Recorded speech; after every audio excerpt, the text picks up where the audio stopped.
Hi, my name is Maria Rebozo Lapine. Welcome to our Cafecito Time con Equality Health Studio with my guest, Cynthia Gonzalez. She's the Executive Assistant for the organization Helping Families in Need. In this segment, we're going to be talking about Medicaid. Medicaid is a joint federal and state program that, together with the Children's Health Insurance Program, CHIP, provides health coverage to over 72.5 million Americans. That's children, pregnant women, parents, seniors, and individuals with disabilities. These could be our loved ones, our neighbors, our family. Medicaid is the single largest source of healthcare coverage in the United States. Cynthia today will be sharing important information about the renewal process and what we should do if we receive a letter from Medicaid, and so much more. Thank you, Cynthia, for being here today. But I want to remind you as well that while you're listening to our segment, make sure you subscribe to our new Equality Health YouTube channel so you'll know when our next Cafecito video is ready to be viewed. Welcome. Cynthia, you saw the number. 72.5 million Americans have Medicaid insurance. Yes. That's why I wanted to invite you, because I know that you and your organization personally help the community with the renewal process and so many other things as well. But I know that a lot of our members lose their coverage because of that renewal process. So I wanted to invite you today so you can give us some information. So thank you again for being here. Thank you for having us. Cynthia, how often does the renewal process happen? The renewal process happens once a year. Once a year. And is the renewal process the same for everyone that has Medicaid, or is it different for each individual?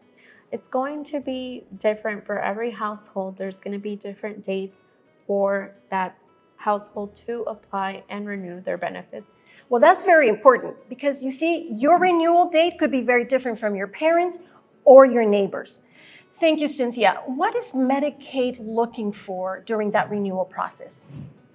When you are getting notices for renewal and it's your time to renew, what they're looking for is your income information.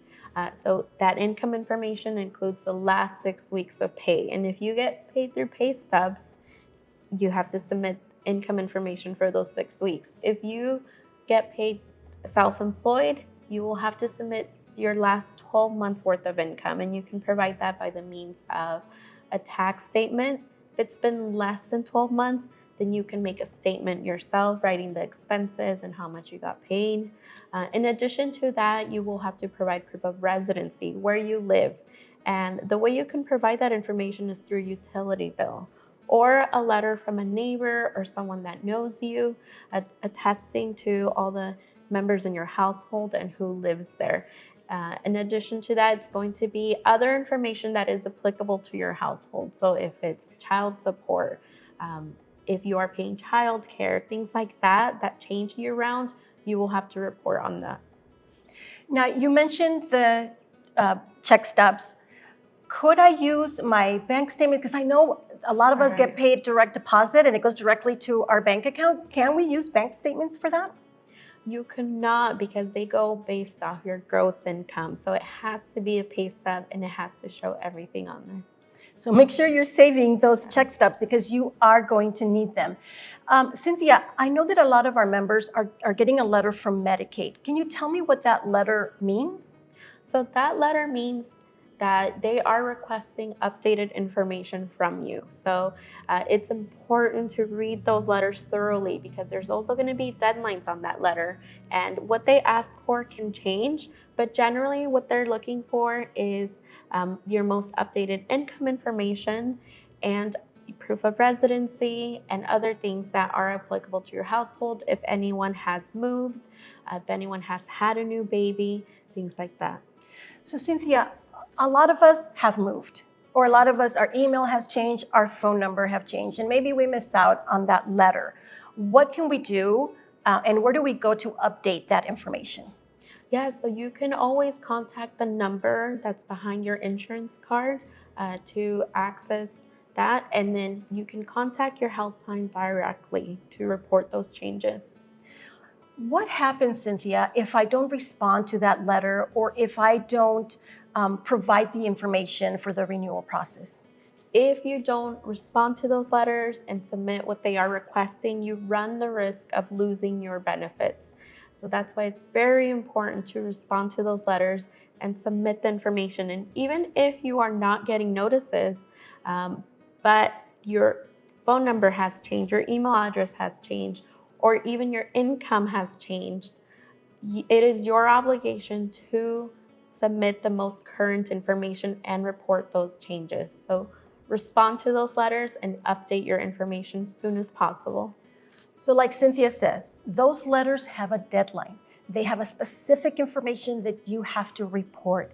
Don't wait on it. Take action right away. You don't want to gamble with losing your benefits.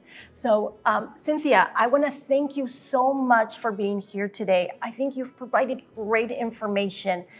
Is there anything else that you think that our members should know? Yes, so again, update your information. If you're not getting notices, still provide your income information. If it has changed, you can always contact the number behind your insurance card to access that number. And please report changes and respond to those notices. It is crucial. So one last question, the renewal process. Will they automatically send me something to renew? Should I be looking for an email or a letter? Generally, yes, you will be getting notices either through email or through mail. However, if you are not, for whatever reason, then it's time to report as changes. Again, so you should be receiving a letter, you should be receiving an email. If you're not getting those, remember, it is important that you update your information. Thank you, Cynthia, for being here with us today. I really appreciate you and the information and the work that you do out in the community. So thank you so much. Like Cynthia said, remember, if your address has changed, your phone number has changed, or your email has changed, update that information by contacting your member services phone number on the back of your member ID card or by calling your health plan. I want to thank you so much for joining us today. As you saw, there's over 72 million Americans that have Medicaid insurance. It could be someone you know. Please share this segment with your friends, your families, your neighbors. And I just want to remind you to make sure to subscribe to our new Equality Health YouTube channel so you'll know when our next Cafecito video is ready to view. Cynthia, cheers. Cheers to staying healthy.